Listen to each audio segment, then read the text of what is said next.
Attachment theories.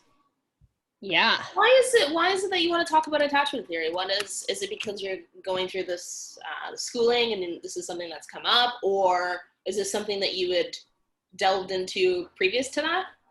Yeah, it's been on my radar for a while, but then I heard about it in a different way recently. And it a different way. So when we think of attachment theory, typically what we think of is the attachment bonds that we form as an infant. So if you had a caregiver that was really attentive, met your needs, all of that, you form a secure attachment. If you had somebody who was really avoidant, neglected, typically you'll form an anxious attachment because you're trying to pull attention. Mm-hmm. If you who is really anxious and very overprotective and overbearing, you might actually form an avoidant one because you're like, whoa. Right. And that is the most simplistic way of explaining it. There is so much more to it. Yeah. There's reasons that you would form different attachment. Like that is by no means the be all end all. There's different reasons you would form different attachments. Right. But typically, we look at them and think of them as something we form as an infant with our primary caregiver. Yeah. That's kind of how I had always thought about it. And when I thought about it, because then it shows up in your relationships. You show up as an anxious person, or you show up as an avoidant person, or you might have a secure attachment, which is the majority of our population, thank goodness.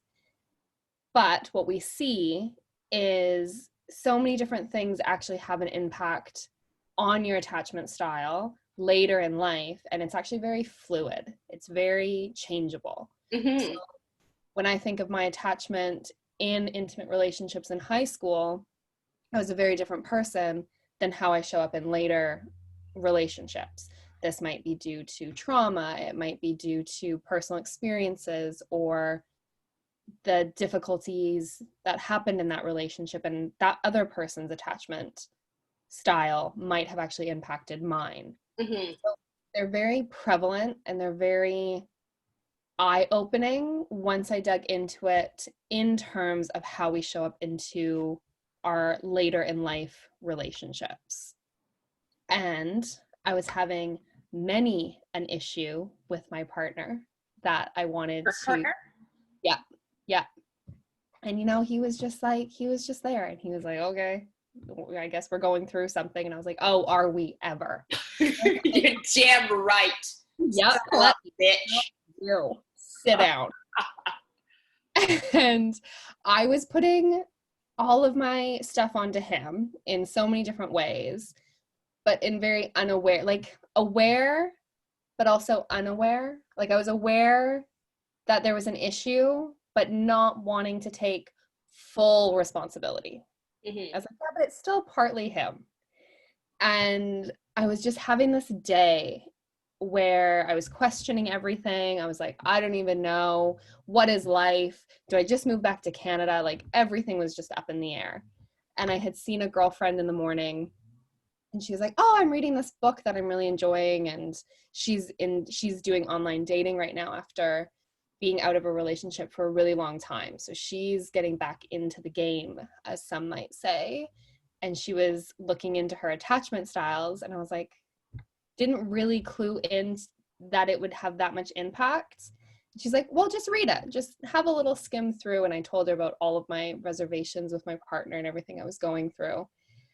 And after that meeting with her, he and I had gone for this big bike ride and had a great time. And then something just triggered me to no other. And I lost my damn mind. I was so annoyed. I was furious. I was just like going a mile a minute, and all of my past stuff started coming up. And I was like, okay, something's up. And I was like, I just want to go home. I don't even want to have this conversation right now. Like, I'm not getting into all the nitty-gritty details of it, but I was like, I need to go home. So we get home, and I was like, I need some space.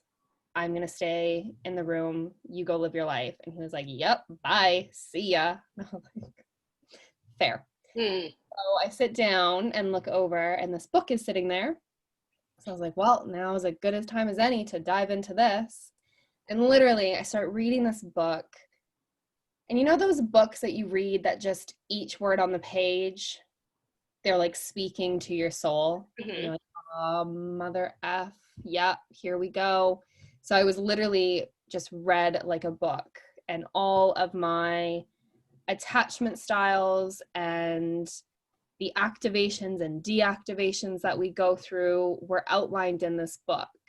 But the most interesting part was that I had tried to really make him out to be the insecure attachment. Like I was like, oh, he's definitely an avoidant. And I was projecting my stuff onto him. As I'm reading this book, I go through the part that says how to figure out what your partner is. Mm-hmm. And wouldn't you know, of course, he's a secure attachment. He's just chilling. He's strong. He's steady. He's secure. And I'm like, God damn it. I've just been putting all of my stuff onto him. So in that moment of realizing my own attachment styles, which is one of the rare ones, anxious avoidant, of course, and then figuring out his attachment style, which is secure, in that moment, everything started to make sense in ways that it hadn't before, because I could finally have this different type of awareness around our relationship and look at all of the ways that I would act out my own attachment style, whether it be activating or deactivating, and all the ways that he just wasn't playing into it because he's a secure attachment. So he doesn't, it's not that kind of butting heads where it's give and take. Like he just stands steady and strong, and I do all that kind of beating my head against a brick wall with my attachment styles. Mm-hmm. So it's one of those things where it was the most, I would say to date, one of the most profound revelations in a relationship that I've had. Mm-hmm. And since that moment, it's been a couple weeks now, our entire relationship has changed. Like our entire relationship has shifted. Simply by recognizing your attachment style, and then by recognizing it, understanding it, and moving through it, or Yeah, by recognizing it and giving it that awareness, because in recognizing it, I can now say, oh, my avoidant is showing, like she's here, and I can approach it differently, and I can catch myself before I act out in a certain way, or I can catch myself before I say something that I would typically say from my anxious place. So it's basically this deeper dive for me in my journey, and this deeper look at how I show up in a relationship, bringing more consciousness and more awareness to who I am as a partner. mm-hmm. So it is in that realization so that you can make change. Mm-hmm. Now that I've realized it, I can't go back. That's the nature of the game. As soon as you realize something and acknowledge it, it can never be the same because it's in there, it's shifted in the neural circuitry. Everything's going to be different going forward. Well, yeah, to some respect, but also it's like, there's this quote that my girlfriend uses all the time, and it's, fuck, I'm gonna brutalize it, but it's essentially like, awareness means nothing without the presence of action. So yeah, you can be aware of something, but it's like, what are the actions that you had to take so that the awareness was actually of any value? Because a lot of people are aware of who they are, how they navigate through the world, how they show up in relationships. Okay, well, take me to school. Why is it not true, in your opinion? From what I see and from what I experience, when people do become aware of a certain trait, there's now, and if it's a trait that they don't want or that they want to change, there's now a discongruency. There's something that isn't aligned anymore. So if I think for myself, if I become aware of XYZ and I don't necessarily want to take action yet, I still can't keep acting in the same way because it'll make me uncomfortable. Because next time that awareness is turned on. So Mm-hmm. the brain will see it and recognize it and be like, this is the thing that you didn't want to do anymore. And you might still act on it, but over time that will change because it'll get more and more uncomfortable. more and more challenging to stay the same. It's why we grow, it's why we evolve. So you might not take action right away, but that disalignment, it's like when you realize you hate your job. When you actually have that full body experience and you're like, oh, it's the job. Like, I actually just can't do this. It's sucking my soul. You might say, okay, well, I have to pay the bill, so I have to stay. But at some point, you're going to hit that breaking point where you're like, see, this is like, that is, I'd like to say this. I really would love to say this. And maybe this is a different podcast in its own right. But there are so many people that will recognize something and literally just keep fucking going until it's like, until it's done. Until it like retired and they were like, well, shit, I didn't want to do this for the last 60 years. So yeah, they're aware, but there was still the action was absent. So it's like, the action was choice in staying. They took action and said, yeah, okay, I'm unhappy and I'm going to keep doing it. That's action. It have to be in the positive. Action can still be in the negative. Right. You're still going to notice that you're uncomfortable. But for me, it was that moment of like, so the action that I had to put into place was realizing it and saying like, oh shit, I have been a brat, to say the least. I could then put like a little flashlight on all of the parts that I had been acting out and playing out for the last little bit and have that moment of realization to actualization and say, okay, these are the things that I need to shift. So now it's not to say that it's perfect. Like even just the other day, I was in a mood and I could see these things coming up, but I didn't act out the way that I typically would. I had the awareness to say, I need space in this moment. Like I actually need to go or I need to go do something different. That's the action, is that moment of realization and choosing. I could either play this out, say something really offside, or I can go sit by myself and take a breather and put myself in a timeout. Right. What I choose to do. I mean, so that's excellent. But for like anybody that's, listening to this, like what is the takeaway here? Is it to try to find out what your attachment theory is, or like which attachment theory that you play out and then recognizing it and then changing it, or like what do you meet someone with? Yeah, I would say it's that piece of reflection, like figure out, take stock of relationship. So look at who you are in this relationship and notice, okay, do I show up from the anxious side of things where I'm always worried when my partner doesn't return my phone calls or doesn't answer my calls? It makes me think worst case scenario. And you have that kind of anxious pull and you're always trying to pull in attention because you're anxious thinking that they'll just leave you or that they can do better. And then because of that anxiety around something, that makes us act in a certain way. So we do things that we wouldn't typically do if we felt secure. But when we have that anxious attachment style, we play things out in a very different way. Whereas then there's the avoidant side where it's won't commit to plans, keeps everything kind of at an arm's length, doesn't get too involved or engaged, and everything they do is to keep their independence. So you see how that kind of, it's called like the anxious avoidant trap. Anxious people and avoidant people can quite often come into relationship, and you can see how an anxious person is trying to pull energy, avoidant people are trying to run the other direction. So they play this little dance and then they come back around and they might smooth things over for a time being, but then all of those things will start to play out again. And then you have people that come together. To avoidance typically won't stay together that long because they'll avoid and be like, nah, I'm done. I'm still keeping my independence, and they'll go their separate ways.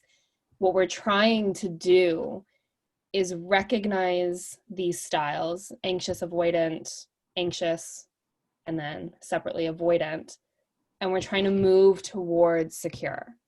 So what is it that you can recognize about how you show up in a relationship, how your patterns play out, your habits play out, the thoughts that play out in your head, And what steps can you take to move towards more security?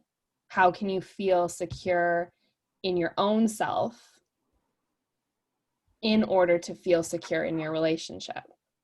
Because if we're all constantly playing out these pain patterns, or maybe they come from trauma and we play out our trauma dynamics, that goes to a place of hurt relationships, because each person is playing out those dynamics continuously. Because that's what the relationship is. It's always a reflection and a mirror of what we have going on. And then it triggers or activates different parts of ourselves, and we play it out in that way. So if we get clear on what it looks like for us and my own attachment style, Mm-hmm. I know how I'm going to relate to somebody who is avoidant or somebody who is anxious. And I'm going to show up more secure when I'm in a secure relationship with a secure counterpart. Mm. So how did it show up for you, the first time? And not really with respect to this relationship, but have you always been anxious avoidant? Because it's something that you prefaced earlier is that it's something that's kind of morphing. Like, I'm sure you've shown up as the secure one, you've shown up as just the avoidant one, the anxious one. How did you recognize, how did it all start for you? What did you start out as, do you think? Like, and maybe this is like a really personal question where we're kind of sharing with the audience, like, how you got to this place of a caregiver either being avoidant or anxious or whatever, but how did we get here? Yeah, mine definitely started as anxious. Like, I see it in all of the ways that I acted growing up. I was always I had a million questions. I always had to know what was going on, why it was happening. And I had very attentive caregivers. I had a very secure family base. And I think a lot of it came from my own predisposition. And I think there was a lot of stress and trauma during my conception, birth, all of that. There was a lot of anxiety in and of that. And I think a lot of that was imprinted and passed down. Mm, So then to have a secure attachment, I still had my anxious tendencies. I still had that side of me. mm-hmm. And there's different things that happen along the way that it was safer for me to be avoidant. So when I think of an abusive relationship that I was in high school, it started as anxious. I had that anxious attachment to that person. And then when I started figuring out, okay, this is really unhealthy, this is actually really unsafe, I need to get the fuck out, my attachment style shifted and I went to avoidant because I was preparing myself and prepping myself for the disentanglement from that relationship. So then avoidance sprouted from not only that, but past experiences as well. So then after that, I kind of saw a dance. If I was with somebody who was avoidant, my anxious tendencies would come out. If I was with somebody who was anxious, all of my avoidant tendencies would come out. And it wasn't until I started to do a lot of my own self-work and take space for me to develop more security. So there have been times in relationships where I have been the secure one. And in that, I can still see moments where each side of it starts to come in. And when I look at the evolution into now, it's still very similar. When I feel the other person is avoidant, my anxious comes up. When I feel they're anxious, my avoidant comes up. When I feel secure in myself and I feel secure in the relationship, that's when that secure attachment can actually take place. And I can look at it for what it is and let it be. So it is this kind of evolution and this change. And some people won't have both styles. They'll very much have one or the other. So they'll very much have majority anxious attachment style, and they can see that mapped back through all of their past relationships. If you look at the attached, so the book is called Attached, and they even have like this inventory that you do of your relationships. They have these kind of questionnaires that you can go through and figure out your style. I'm almost positive you can find it online somewhere, but it's one of probably the most illuminating self-reflection pieces that I've done, because it really made me take stock of how I show up in relationship. Because a lot of self-reflection is like, who are you as a human being? But we have to think about who we are in community, because we are social creatures. We are wired to seek out connection for our survival and our reproduction. So when we think of it in that way, I really had to get clear on why I show up the way I do in certain relationships, because it's not only changed my intimate relationships, it's changed how I show up in my friendships as well. How has it changed that? Because I'm more aware of how anxious style attachments will come and show up as a friendship, and I can see my avoidant come in. Because like I used to think I was just very cutthroat, and that I was like, no, I'm keeping my boundaries and I'm keeping my circle safe and secure, and I want people in my life who make me feel that safe, secure, supported, valued, all of that. But really what it came down to was, if I had a friend who is what I would call too needy or too clingy, my avoidant would come out. Same thing. Mm-hmm. Or if I had friends who were more avoidant, I'd just be like, yep, see ya, bye, done. Rather than meet people where they're at as well. Rather than seeing people as this complex being who's also playing out their own pain or their own trauma in different ways, and being able to say, okay, I can see why you're trying to demand so much of my attention right now. I can see that this is playing out. How am I going to choose to show up in this? It's giving me a lot more, I guess, permission to have non-attachment to connections and let people show up as their full self and let them be who they are in that moment and hold that space for what they're coming to the table with. Because I think what we expect is that everyone around us is secure. Everyone around us is confident. They've got it all figured out. They're doing everything. It's us that has the work that needs to be done. When we can see it for everyone is working through something on some gradient. They're doing some type of self-work. They have some type of something that needs to be worked through. Then we can come back to a space of, right, this person is just doing the best they can with what they've got.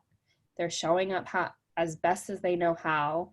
How can I meet them where they're at as well as where I'm at? So it's like a compassion level upper. Mm-hmm. Oh, it most certainly is. And I think like really kind of there's no better time than now than to experience any sort of exercise which is going to exhibit compassion, because I think that has kind of gone along the wayside. I mean, like when we look from a political and social standpoint, there's absolutely no compassion. It's like, how dare you? I can't believe you would do that. And that's the end of the conversation. Yet no one's really asking like, why did it get to this point? Why did you do that? Help me better understand it. Help me help you, essentially. And I think that, you know, with trying to figure out your attachment style, that's one avenue. You know, we've talked about figuring out trauma, like how the body keeps the score is really good in terms of kind of illuminating how you show up with your trauma.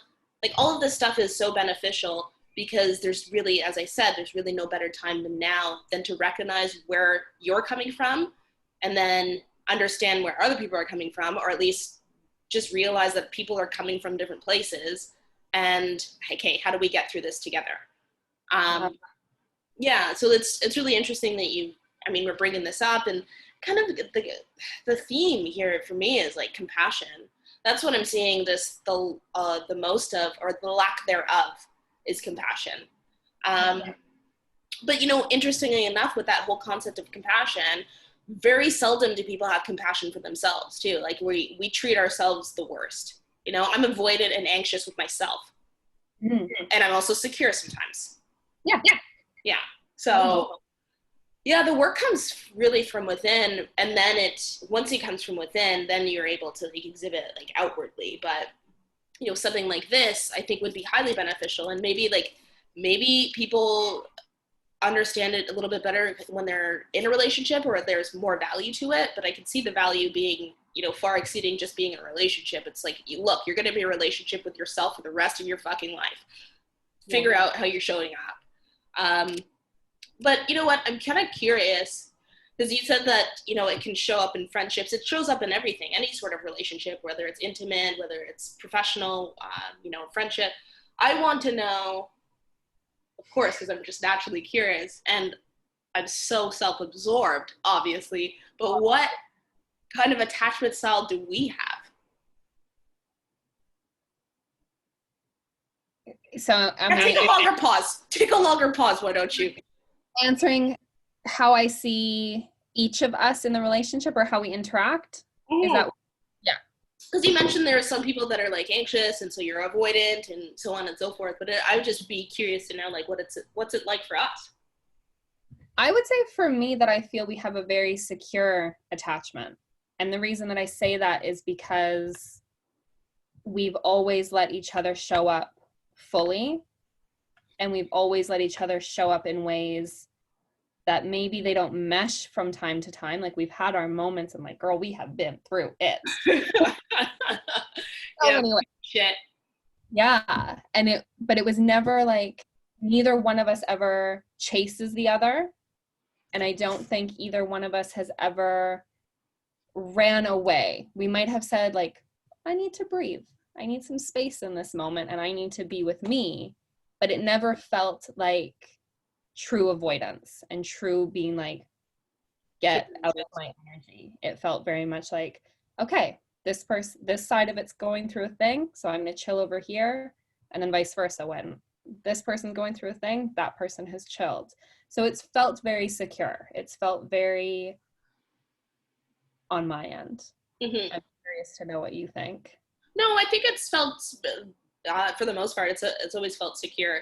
I think the only time where it hasn't felt secure is that either one of us, I don't even know if it's really avoidant, but, for context, when you came to visit, last year, and we had a meshing of personalities and different lifestyles and so on and so forth, I think maybe you can make the argument that it was avoidant afterwards. Like, we're just like, you know what, not going to deal with this. Or you could also make the argument conversely that it was like secure and it's like, I know where I stand. She knows where she stands. We'll come together eventually. So that might be the only feedback that I have, at least from what I've perceived. But it's been, I'd say for the most part, for like this entirety of our friendship, our soulmate-ship, it's been very secure because, again, it's just like a fucking soulmate ship, Like, when you find soulmates, it's secure. I don't know what it is.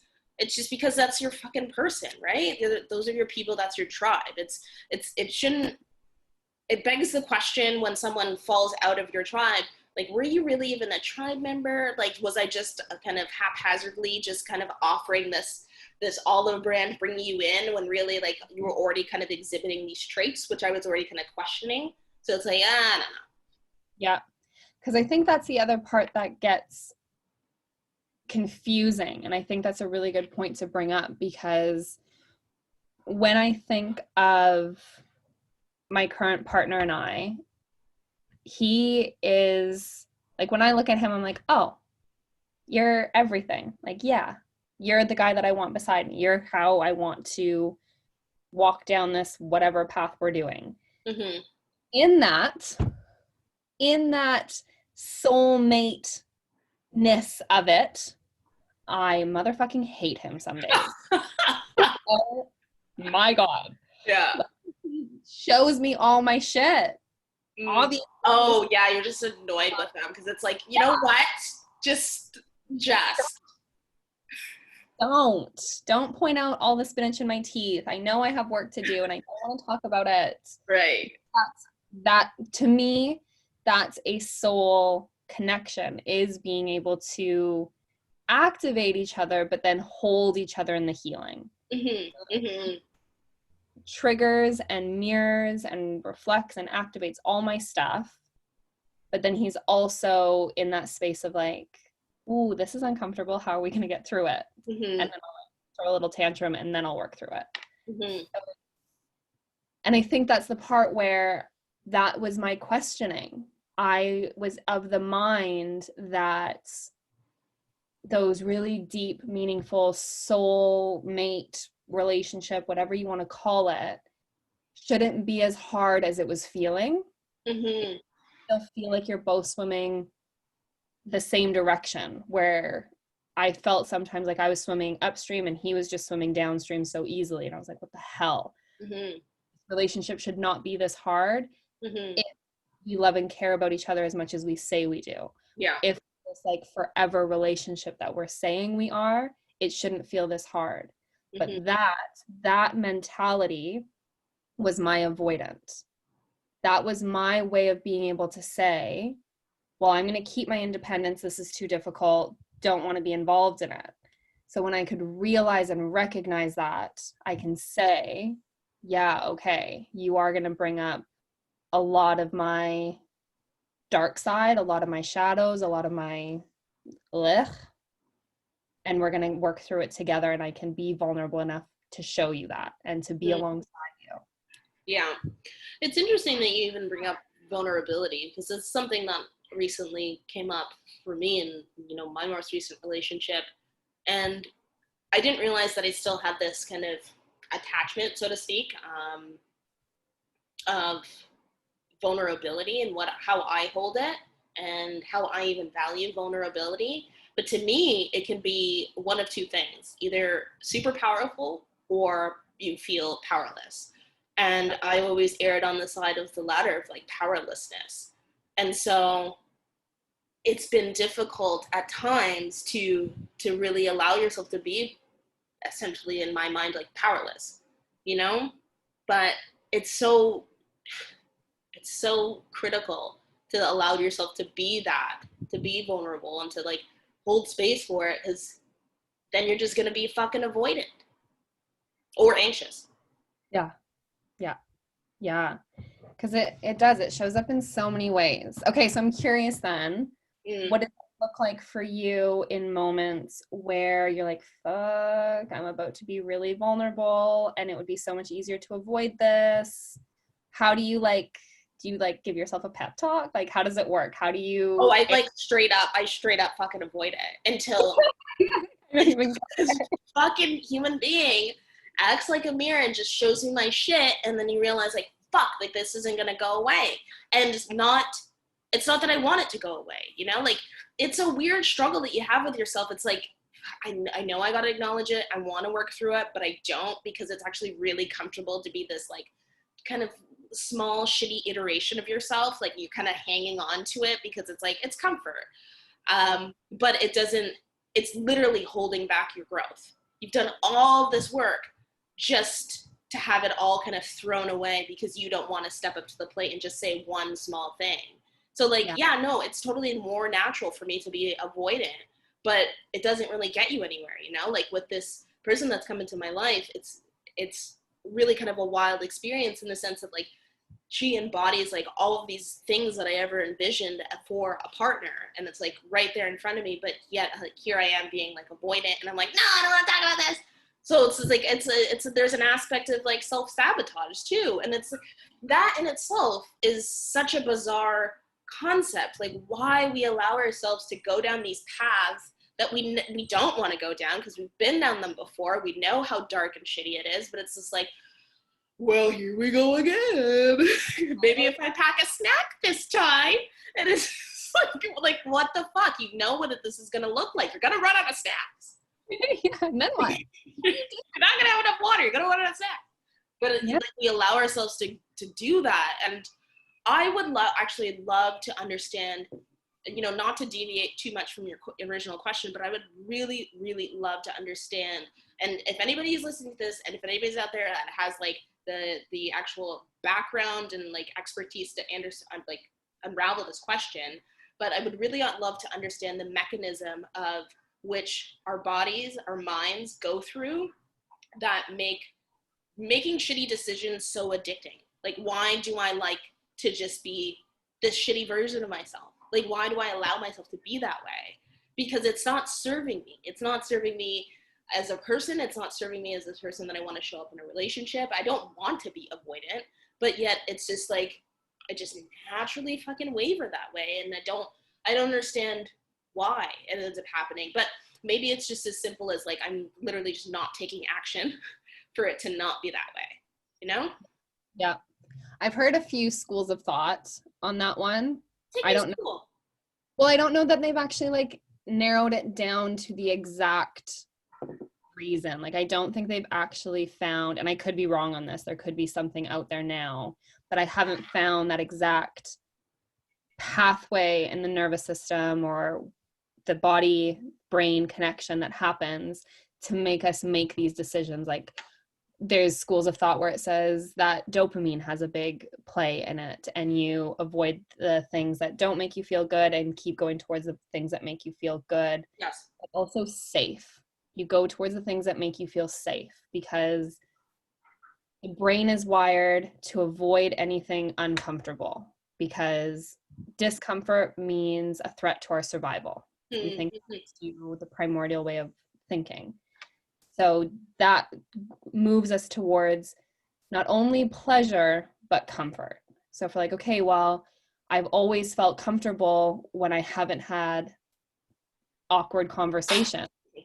So I'll keep avoiding awkward conversations. So it keeps us playing small because we don't want to feel those things. Mm-hmm. We're also not taught how to feel those things. We're not taught how to talk about really uncomfortable, intimate, vulnerable, scary, terrifying, heartbreaking things and still hold space for all the feelings physically in our body. So a lot of people avoid that completely. They're like, no, I don't want the racing heart and the knots in my stomach and the sweaty palms. I want to avoid that at all costs. So I'll just keep playing this role because I know I'm fine here. Because it's easier. We're in that little groove.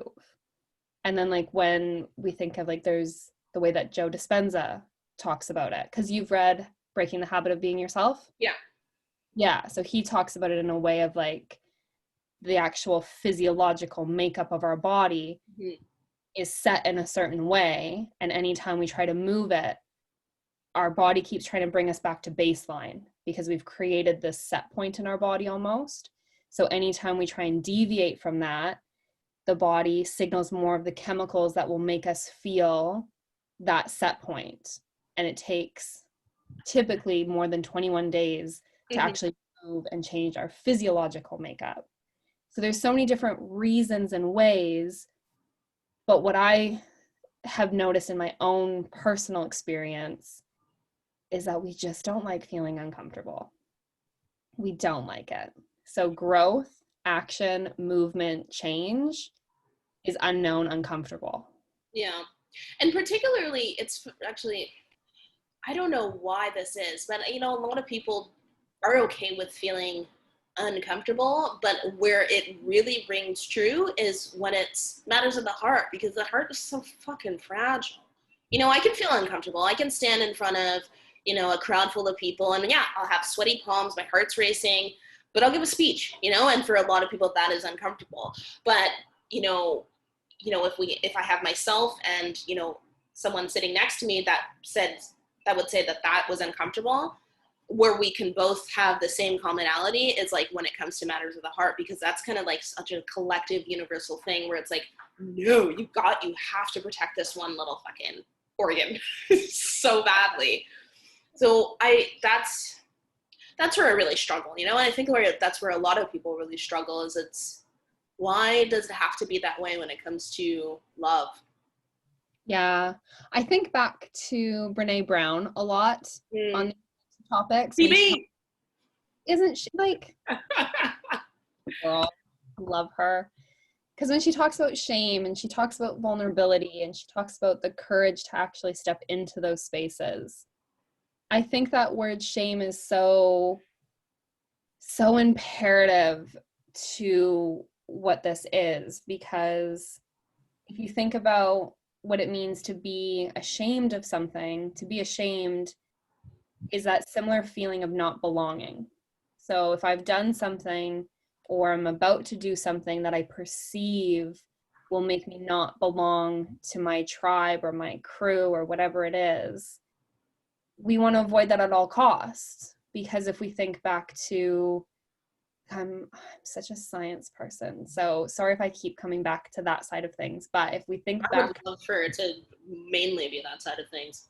great. You know I'm going to cite everything, so.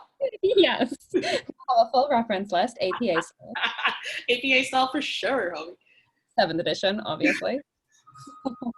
When we come back to how, like, so look at our basically cousins in the jungle, like the chimps, the orangutans, the monkeys. When we look at the monkeys, we see how the one monkey that's the weakest link, that is kind of considered the social outcast, is the lowest rank in the hierarchy.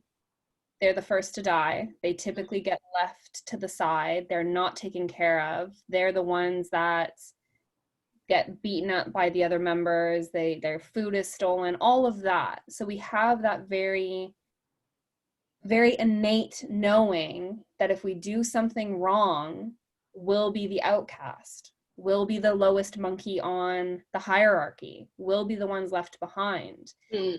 So intellectually, we might not be thinking that way, but on a physiological and a nervous system level, subconsciously, we still have that wiring, because that's how we got to where we are today, that evolutionary change in our nervous system to get us here. Controversial. So, I know. Stirring that pot. Well, these bitches need to have compassion, so. Exactly. So come in a compassionate way. Thank you.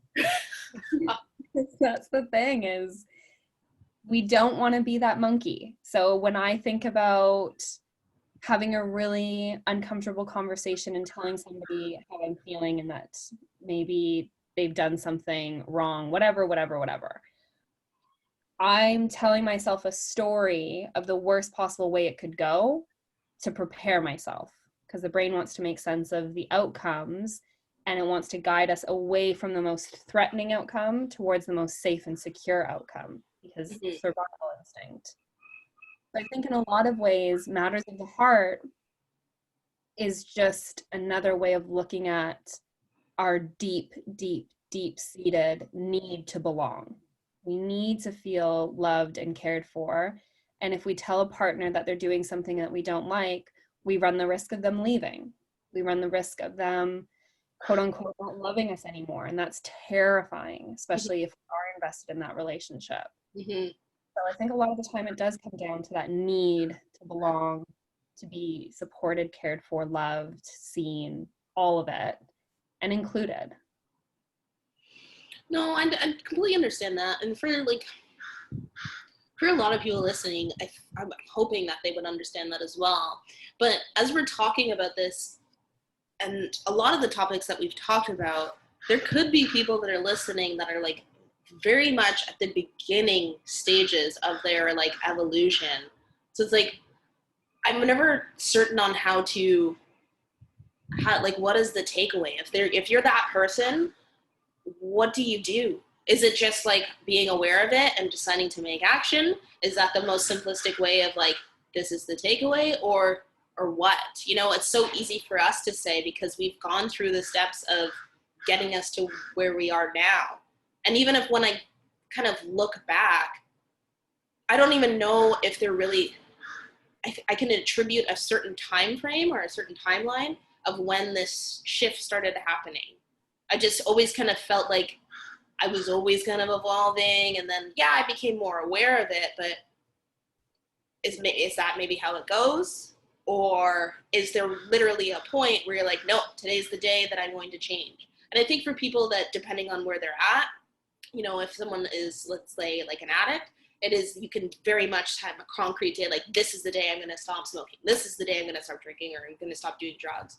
But for everybody that's kind of like maybe an emotional addict, how do they say, okay, today's going to be the day? Is it just that simple as saying today's going to be the day, or what?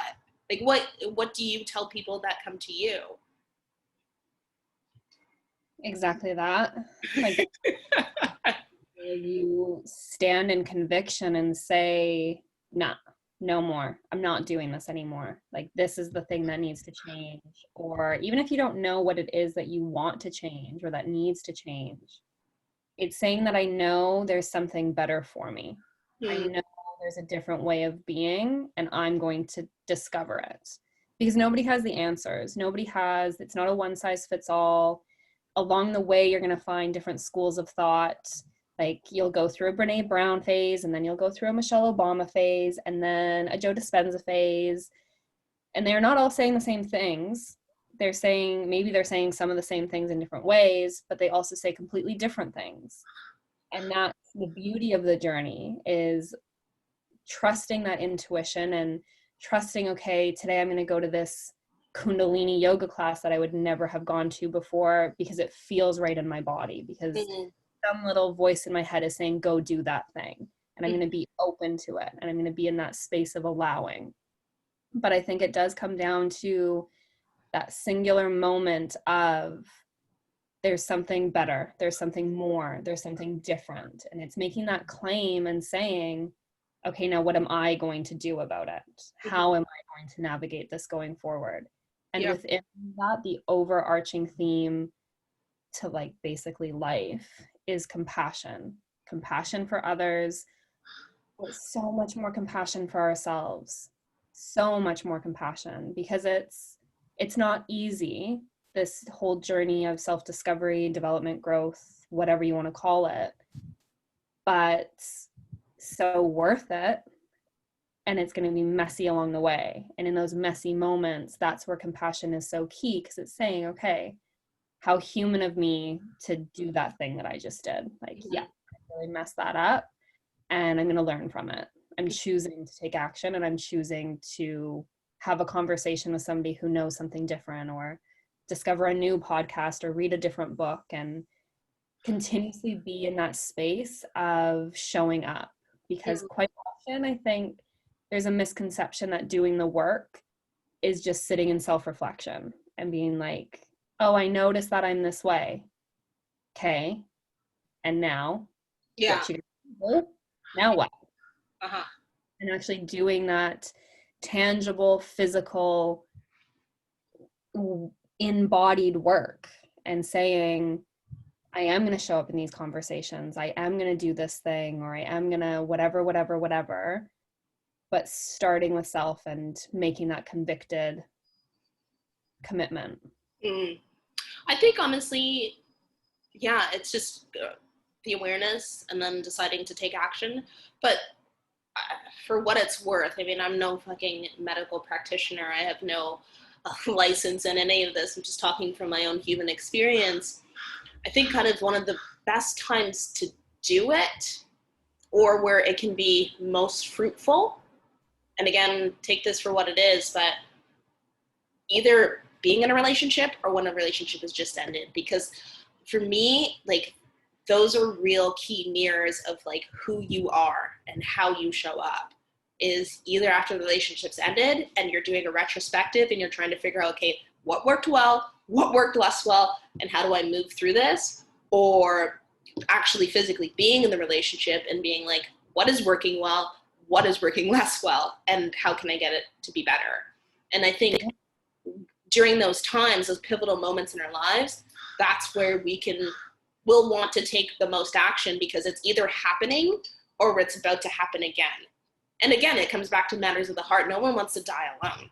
You know, we all want to have a partner. We all want to find our soulmates, no less. It's one thing to have a partner. There's so many people. I know so many fucking friends that have partners, but I truly don't believe that they found soulmates. But we all want to find soulmates. So I feel as though the way to get that is to get closer with yourself, because once you get closer with yourself, you'll get closer with the person that is going to meet that self.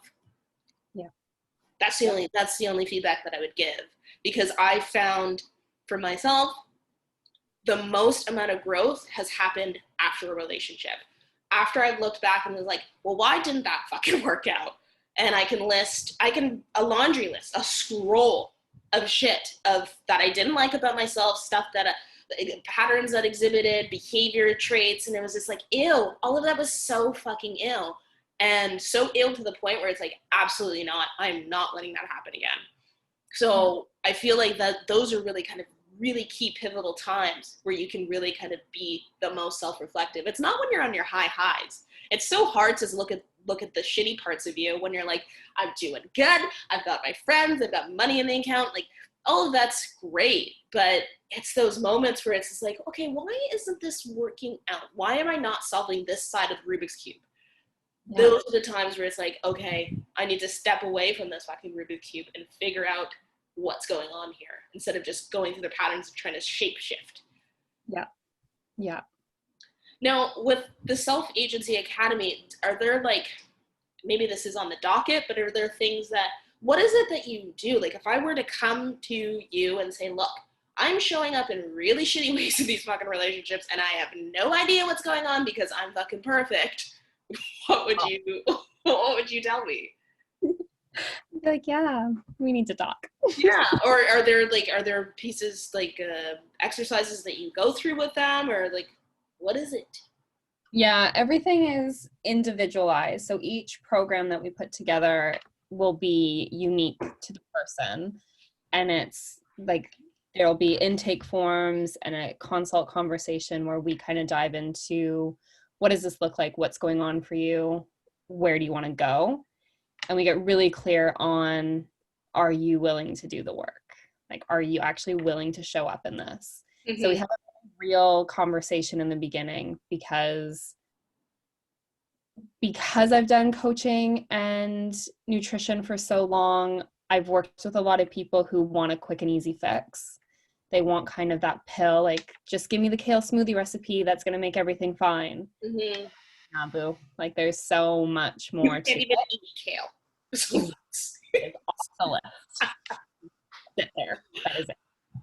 So we get really real on it and talk about what it looks like and how it is that you're wanting and willing to show up.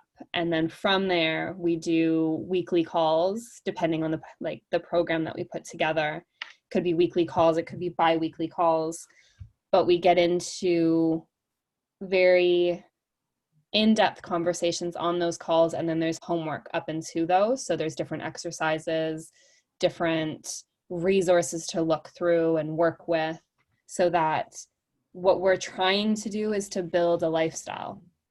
I'm not trying to do like a 6-week overhaul where we take everything out and break you down and break your ego so that you have to start from scratch. It's trying to get accustomed to what it looks like to actually make this a sustainable change. What are things that you're willing to work on and work with so that going forward, you don't need people like me. Basically, like, my intention is to put me out of work. Mm-hmm. I want to be this embodied whole human living their whole experience, and all of us allowing that and showing up in that space. So we do it through yoga, we do it through nutrition, we do it through trauma-informed practices where we get into different things that have led us up until this point. And then it's very solution-based, forward thinking that we do. A lot of practitioners look in the past and focus there, whereas we do that, but the majority of our focus is right now and building into the future. Well, would you say, for someone that's listening to this, is there a kind of a better order of things? Is it working at like acknowledging trauma, working through trauma, and then, figuring out attachment theory? Or is it attachment theory, then trauma? Or is it just come as you are and whatever resonates with you, and this is the start of the work? Yeah. I know a lot of people say, like, this is where you have to start. You have to do inner child work, or you have to do shadow work, or you have to do this and that.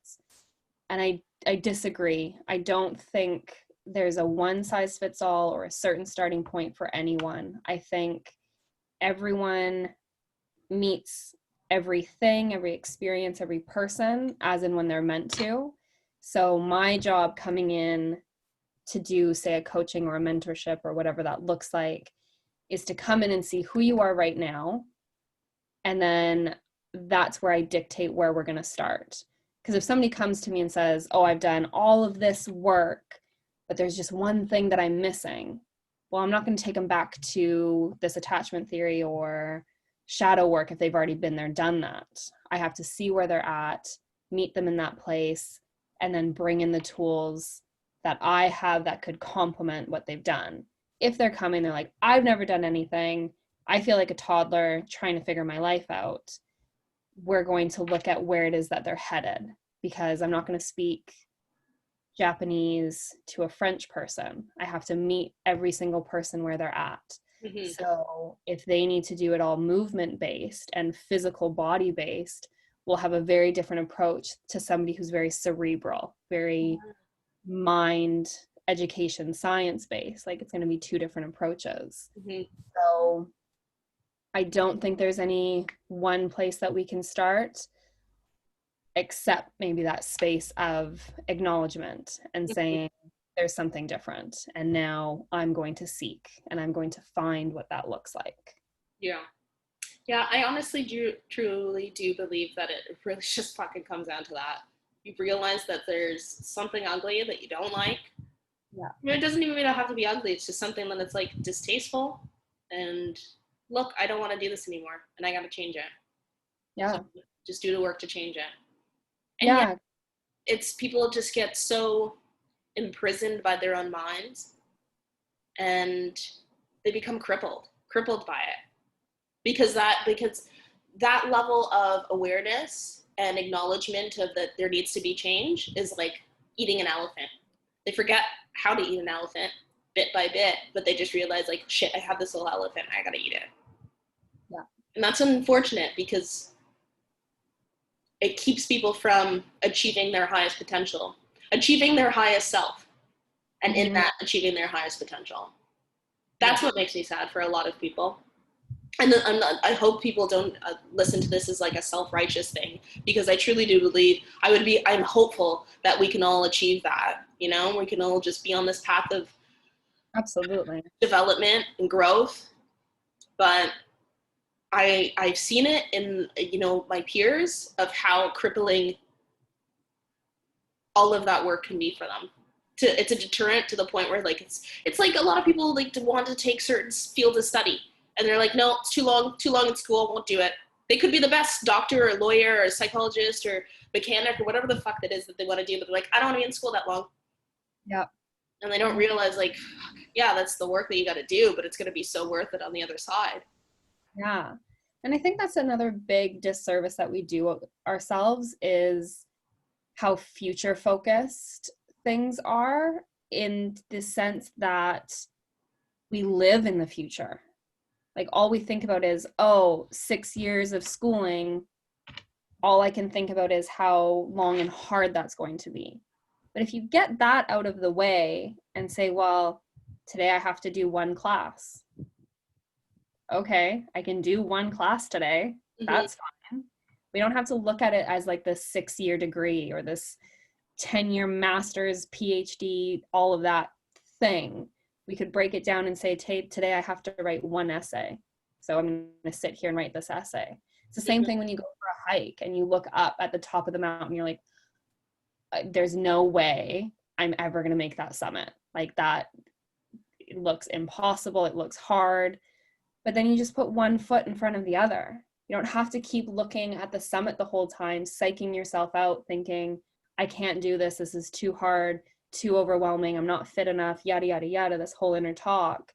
If you look down at your feet and you say, okay, this foot has to step there and that foot has to step there, you're that much closer. And that's the part of this whole, it's not the destination, it's the journey. We have to right here, right now, enjoying this moment.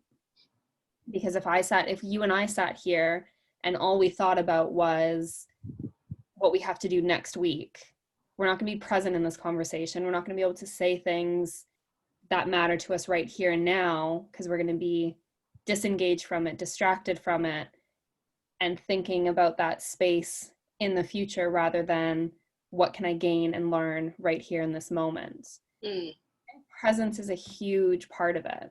And I think that's why I'm so obsessed with like yin yoga, meditation, and mindfulness, because it is the thing that forces me to come right here, right now, rather than 20 years down the track where I could be. Or conversely, it's not just in the future, you know, it's like the past. You don't even think about the future. It's just like, well, who was I 20 years ago, and now I'm going to exhibit those same traits, or 10 years ago, or whatever time frame you want to put on it. Yeah. Well, that's the benefit, the true benefit of meditation. It just puts you in the now, because our brain, you know, default mode network is always just like, always in the future, always in the past, never right now. And that overactivity is just like, that's what's really crippling. We're so overstimulated. Oh my God. Next level. But you know what? The next podcast I want to do is talk about overstimulation and how phones play into that, because I just can't. It just fucks with me, and I can't, like, and I'm just getting a little, you know, just the tip. I'm only getting but some people are full fucking fledged, full blown, all day, every day, just tweeting at people, tweeting at themselves, writing tweets, all this shit. And it's just like, holy shit, that's like your full-time job. Yeah. And it's how that overstimulation. You know what was really fascinating? I was listening to a Rogan podcast recently, and he had Dr. Huberman, who's a neuroscientist, talking about just, you know, the human brain. One thing that blew my mind is I didn't realize that, like, Joe Rogan didn't notice this either, but our eyes are our brains, essentially, and by development, it just got, like, pushed out of our skulls, so it's, like, technically our brains, which blew my mind. But he was talking about how, you know, based on that, like, what we see really impacts, you know, the neurological hardwiring that's happening, and looking at phones being like a big part of that, and what we're consuming, what we're allowing our brains, not just like that's in our skulls, but our eyes, to absorb and take in, and how it's just kind of like rewiring what it means to have this dopamine serotonin cocktail released. And it's beyond. It fucking blows my mind. It really does, because there are people that are just absorbing that day in, day out, 24/7. And granted, you know, my partner, she has to do it for work, but I could see her put it down. But I see people around that, like, constant. And it's just like, they're not getting paid to do this. So, like, why? Why are you spending so much time absorbing and being overstimulated? Yeah. Is it the states that have started doing basically like rehab centers for technology addictions? Is it through an app? Because that's ironic. No. Right. Yeah. Has it gotten to that point? I'm almost positive. I think I had read something on it a couple weeks ago, and I didn't dig too much into it, but it was like a technology addiction center. You know what? I can totally believe it. And I did. Yes, it is here to stay, and people 100% are addicted and overstimulated. And it makes sense that it would be here. It's sad, but it also would make sense. Yeah, it's like, the thing that really blows my mind is the keeping the news on in the background. So like doing the dishes, but then having like the news or something on in the background and thinking like, oh, it's just like background noise. No, your brain picks up on that, and it's now into your consciousness. So you just spent all of this time doing something, especially because doing the dishes is actually meant to bring you down into the lower frequency brainwave, so you can actually rest and mindfully do that thing. So when you drop down, you're even more susceptible to that subliminal messaging, and the things that are running in the background, you pick up on them. So if you're constantly surrounded by auditory, visual, hearing and seeing these fear-mongering, fake news, bullshit, everything, everywhere, we gotta stop. We gotta stop. I just can't. Yeah, it's definitely not allowing for people to be securely attached. I'll tell you that. God, no. just to No. bring it back around to the original topic at hand. But it's really kind of wedging wedging in between people, like, again, getting closer to themselves, Yeah. realizing what kind of attachment they have. Yeah, because if I think about all of the movies, so let's just think about movies for one, or TV shows, whatever, and they show different relationships. So you see on a movie screen a relationship playing out between two people that have fallen in love, whatever. You base your attachment on that. You also can base your attachment on the pictures that you see on Instagram and the captions that you read, thinking that everyone else has this perfect relationship and they've got it right, and idealizing and romanticizing the relationships that you see on screen can be so detrimental, because you're projecting what you should have as what you see on screen. But these people on screen aren't playing out a whole lifetime in front of you. They're not playing out the good, the bad, and all of the stuff that goes with it.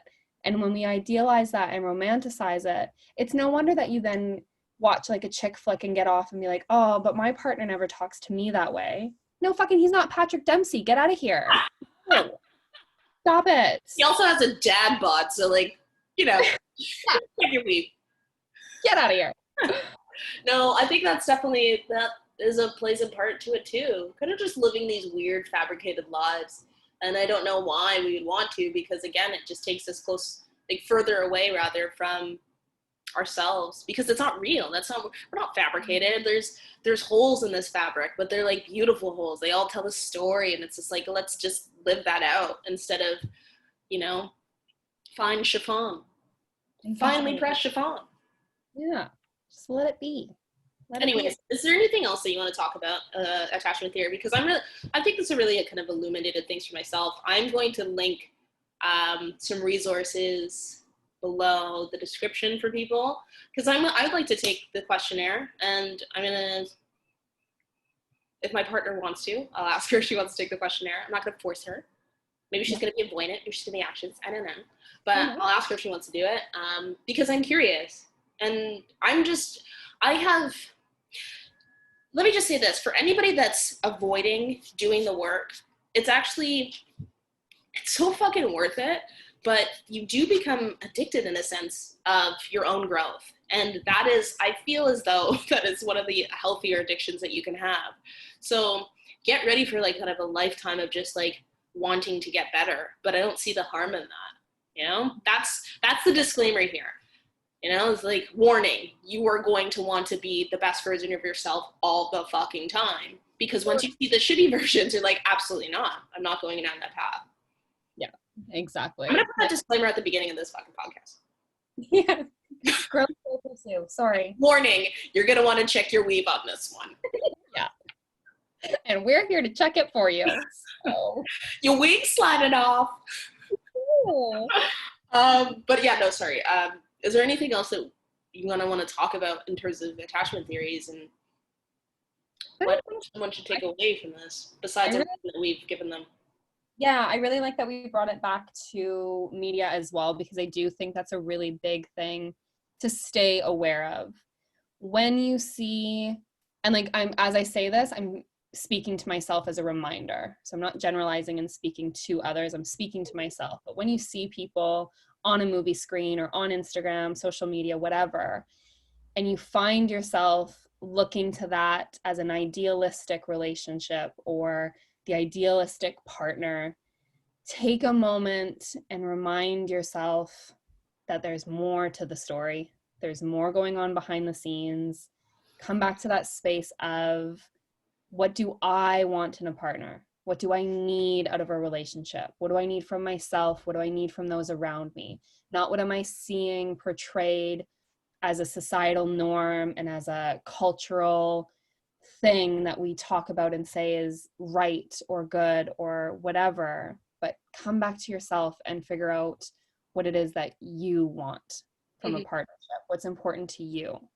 Because that was one thing that a friend said to me. She was like, because she's highly anxious. Her attachment style is highly anxious, and she recognizes that now. So before, she would always talk about it in a way of saying like, I never want to tell somebody because that might be a deal breaker. Whereas now, post reading this book and kind of doing some of the work that comes along with it, she's like, no, I just need to let a potential partner know that I am needy. I do want to talk.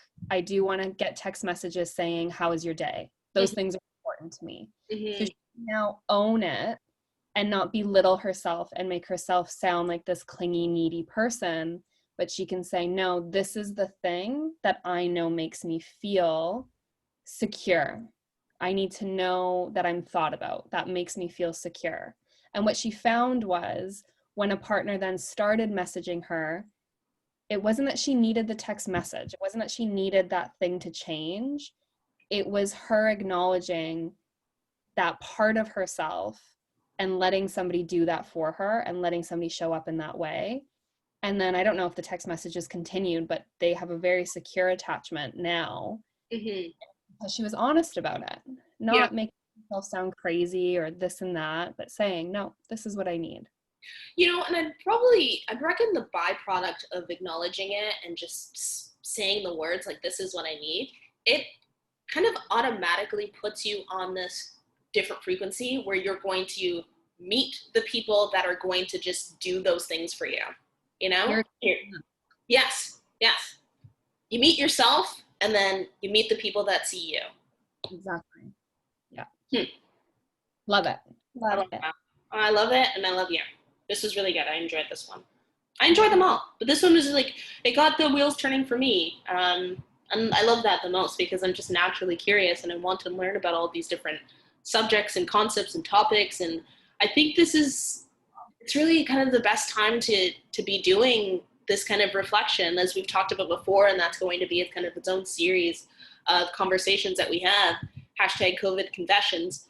But this is a great time to be like looking at this stuff and being like, okay, what worked well, what worked less well, and how do I change it? And it's really kind of not worked well. It's kind of digging deeper into what is working less well. Yeah, and what can I step up on? What can I do better at? What can I change or evolve? Yeah.